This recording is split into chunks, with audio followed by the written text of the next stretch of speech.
fought over the chaos on Capitol Hill. Several White House staffers resigning, including former press secretary Stephanie Grisham, as Facebook and Twitter blocked President Trump's account, where he maintained for weeks that the election had been stolen from him. The president issuing a statement overnight saying even though he doesn't agree with the results of the election, there will be an orderly transition of power come Inauguration Day. Chief White House correspondent John Roberts is live at the White House on all of this. John, it's good to see you this morning. It was a crazy evening. We heard your voice throughout. What's the latest from there this morning?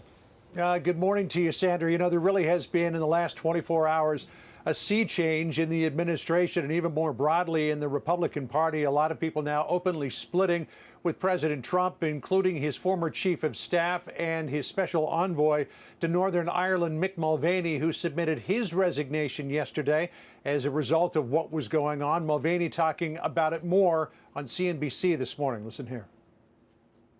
I called Mike Pompeo last night, left him a note, told him that I'd be resigning from that. I can't do it. I can't stay. It's a nothing thing. It doesn't affect the outcome. It doesn't affect the transition, but it's what I've got, right? And it's a position I really enjoy doing, but you can't do it. And I wouldn't be surprised to see more of my friends resign over the course of the next 24 to 48 hours. It would be completely understandable if they did.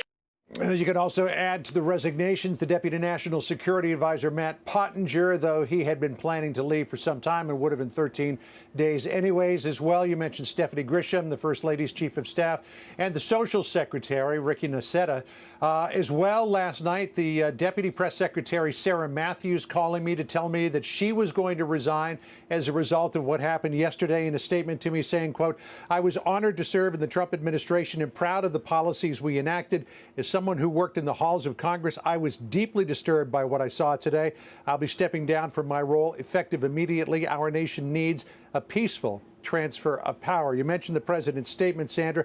Twitter has locked President Trump's account after a couple of tweets that Twitter said violated its rules about inciting violence. So after the vote to certify the Electoral College count early this morning, it was left to the president's digital media director, Dan Scavino, to tweet out a response from the president, who said, "Even though I totally disagree with the outcome of the election and the facts bear me out, nevertheless, there will be an orderly transition on January 20th.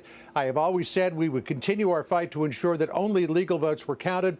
While this represents the end of the greatest first term in presidential history, it's only the beginning of our fight to make America great again." I've talked to a number of Republicans in the past 18 hours who say it would have been easy for the president to go out with his head held high on the 20th of this month and keep his powder dry for another run in 2024. Now I'm being told that there is talk among some Republicans in the Senate about a snap impeachment process before the end of his term to keep him from running for a second term.